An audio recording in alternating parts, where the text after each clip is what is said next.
hoje eu estou com ela, Iracema, muito bom dia. Tudo bom? Bom dia, tudo ótimo. Vamos falar sobre, primeiro tem a atualização de uma norma aí, mas falar de saúde mental no ambiente de trabalho, que é a primeira coisa que vem à sua mente. Desequilíbrio, que é exatamente a coluna. E eu penso que é fundamental falar mais sobre isso, Thiago, porque tem uma coisa, por que vem, eu gosto da normativa, porque a gente está lento. Sabe, esse ritmo, talento de cuidar mais das pessoas, sabe? Então, a primeira coisa que me veio quando eu estava refletindo sobre a coluna hoje é assim, a empresa ela precisa de gente para trabalhar e para consumir. Então, assim, ela precisa de gente de qualquer jeito. E está lento esse processo de tomada de consciência de como apoiar mais de uma forma madura. Não é assistencialista, as pessoas confundem as coisas, entende? Você tem um ser humano ali, quais as condições que você está fornecendo para essa pessoa se desenvolver? A responsabilidade é só da empresa? Não, eu concordo que não, mas ainda tem muitas empresas que não estão fazendo a parte delas. Então a gente precisa olhar para isso. E eu gosto muito dessa questão de assim, tá, para que tem uma norma e uma lei? Porque a gente está atrasado. A gente precisa olhar para isso. E a gente sabe que um funcionário bem rende mais, rendendo mais, acompanha e chega ao objetivo da empresa. E a gente precisa falar sobre isso. Exatamente. Ontem, numa reunião de alinhamento de um treinamento, ela falou assim, mas eu quero um indicador. O absenteísmo diminui. Sabe, quando a pessoa se gerencia melhor, quando ela se conhece melhor, as relações melhoram, sabe, a cultura evolui. Então a gente tem que falar quais as condições do humano hoje, sabe, Thiago? É isso que a gente vai perdendo de vista. Então o humano hoje está exigindo mais cuidado. Então, assim, e tem uma outra coisa interessante assim que as pessoas não estão olhando, é que assim, existe uma carga química. Entende? Então, o cérebro, a saúde mental está muito comprometida porque hoje em dia é difícil você encontrar quem não está medicado para acordar, para dormir. Aí, eu estou com 2 clientes com uma questão séria de desequilíbrio químico, porque elas estavam tomando alguns remédios e veio a chikungunya. E veio mais uma bomba química que elas tomaram. Então, assim, tem muitas variáveis e a gente precisa olhar para isso. E essa normativa que a gente está falando, ela já existe de riscos psicossociais, só que ela foi atualizada. Nós vamos acompanhar daqui e você é meu convidado para acompanhar de casa. A juíza do Tribunal Regional do Trabalho, Graziele Cabral, explicou que a normativa NR1 já existe. Ela prevê que as empresas façam um programa de gerenciamento de risco ocupacional. A novidade é que essa normativa foi atualizada. E agora é preciso levar em consideração o risco psicossocial. Antes dessa alteração, esses riscos eram riscos ergonômicos, riscos físicos, biológicos, químicos. Só que agora foi incluída a análise do risco psicossocial. Ou seja, a empresa também terá que analisar dentro do ambiente de trabalho se existem pontos de estresse, pressão excessiva, assédio moral, assédio sexual no ambiente de trabalho e elaborar esse programa. As empresas agora precisam estar atentas a metas excessivas, jornadas extensas, ausência de suporte, assédio moral, conflitos interpessoais, falta de autonomia no trabalho e condições precárias de trabalho. Com palestras, seminários, isso é muito importante nessa área, atuação de psicólogos também, de técnicos de segurança no trabalho, voltados para a saúde mental dos seus empregados. A atualização da normativa NR1 passa a valer a partir do dia 25 de maio deste ano. As empresas serão fiscalizadas pelo Ministério Público e poderão ser multadas caso não cumpram as exigências. Nessa primeira visita que foi recebida, ela pode ter um prazo ainda para se adequar, mas nem sempre, né? É bom que já faça imediatamente, mas ela pode ter um prazo para se adequar, certo? E não cumprindo, ela pode sofrer várias multas e penalizações. Para a psicóloga Graziele Pisato, empresas e colaboradores precisam identificar os sinais de adoecimento para agir o quanto antes. Falta de motivação, cansaço excessivo, baixa performance, isolamento, irritabilidade, mudanças bruscas no humor, insônia, dores que você não sabe de onde vem. Então, todos esses sinais estão aí e a gente precisa estar alerta. A atualização da normativa acompanha um dado preocupante. É que vem aumentando no país o número de pedidos de licença ligados a distúrbios emocionais.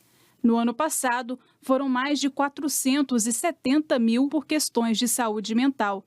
Em 2023, foram mais de 280 mil benefícios por esse motivo, um aumento de quase 70%. De acordo com esta outra psicóloga, o pós-pandemia influenciou o crescimento desses pedidos. A pandemia potencializou, né? Por quê? Porque em decorrência da adaptação que foi necessária, da flexibilização, de tudo que cada um de nós teve que viver, desestruturou muito essa relação com o trabalho também, né? Desestruturou uma percepção de segurança, então ficou muito frágil. Para Manaíra, é preciso repensar a relação entre empresa e colaborador.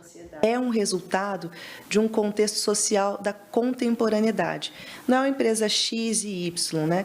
Nós acreditamos que, como as máquinas, a gente tinha que produzir, mas chegou um momento que muitos de nós estão quebrando. Então, precisamos de ações de integração, né? De ações multifatoriais para assegurar a saúde e o bem-estar no contexto de trabalho também.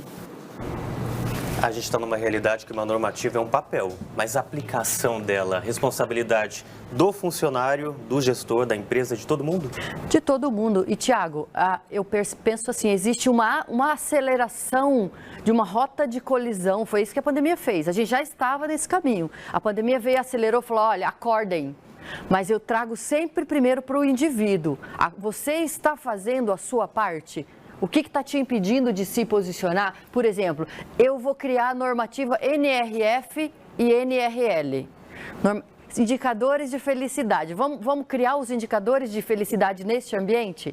Vamos criar os indicadores de liderança neste ambiente? O que indica que tem uma liderança saudável? O que indica que existe felicidade nesse ambiente? Porque a gente fala muito do tóxico. Então, a gente precisa olhar primeiro para a responsabilidade individual. Como eu chego nesse trabalho? O que eu tenho feito para daí eu cobrar também a empresa? Sabe? Porque existe todo mundo é responsável, mas daí acaba que ninguém vai fazendo. Então, tá passando da hora já, Tiago. Já passou da hora. E a gente viu aí a teoria, o que diz a normativa, mas a gente foi conversar também com a gestora do Sebrae, que deu detalhes de como a empresa está lidando com essa situação há uma década. A gente trabalha com ações de qualidade de vida desde 2011. Sempre a gente teve essa preocupação do apoio psicológico para os colaboradores. E aí a gente tem essa orientação que vem desde 2011. Além da orientação psicológica, é previsto também no nosso plano de saúde, né, consultas com terapeutas, não só psicólogos, mas terapeutas de forma geral, que é um plano de saúde que a gente tem também já há algum tempo, alguns anos. E aí o colaborador ele pode se consultar. E a gente também trabalha com muita estratégia de sensibilização. Palestras focadas no autocuidado, na saúde mental, no tratamento do respeito para com os colegas, ética, assédio, são todos assuntos que a gente trata todo ano, faz parte do nosso plano de qualidade de vida. Dizem que o exemplo arrasta. Vários aí. Exatamente, Tiago. E a gente precisa falar mais sobre isso, o que está sendo feito, reforçar. E a importância da normativa é que quando existe, a gente se movimenta com mais rapidez. Ainda é assim, entende? Tudo bem, se a gente precisa disso, vamos olhar para isso. Então, assim, vamos olhar para o que você está fazendo efetivamente e não para o que você está adoecendo, porque as duas coisas caminham juntas, mas são pouco faladas. Vamos falar mais do que funciona e pegar exemplos como o Sebrae, de que está funcionando, é um lugar excelente para se trabalhar, uma referência. E eu lembro, inclusive, de outras conversas nossas, que inclui, por exemplo, limite, você se colocar limite. Exatamente. Quando você fala que tem um horário de trabalho, você saiu dali, faz outras coisas, equilibra seus chakras, né? Muita gente fala isso. Então, é importante ter esse cuidado, porque tem gente que observa os sinais em você e tem gente que não observa. Aí tem que ter alguém para falar, olha, eu estou analisando o seu comportamento, estou vendo que está diferente. Isso! Por isso que eu trago primeiro para o indivíduo. Quando o indivíduo, por isso que eu trabalho com gestão de si, quando o indivíduo sai para a vida mais forte, ele inspira e coloca limite no ambiente onde ele está. Então, o primeiro passo, a gente precisa olhar para esse indivíduo. A gente está olhando para as individualidades. Tem poucas empresas que fazem isso. Eu sei que o Sebrae é uma que faz, sabe? Mas a gente precisa uns dos outros. Se veio a normativa, olha para ela, aplica esses requisitos na sua empresa, pega os indicadores da normativa e vê o que efetivamente você está fazendo. Porque aí que vem o RH, o que eu escutei um tempo atrás. O RH é o coração de uma empresa. E cada vez mais isso se torna verdadeiro, porque ele tem esse papel de aproximar performance e sustentabilidade.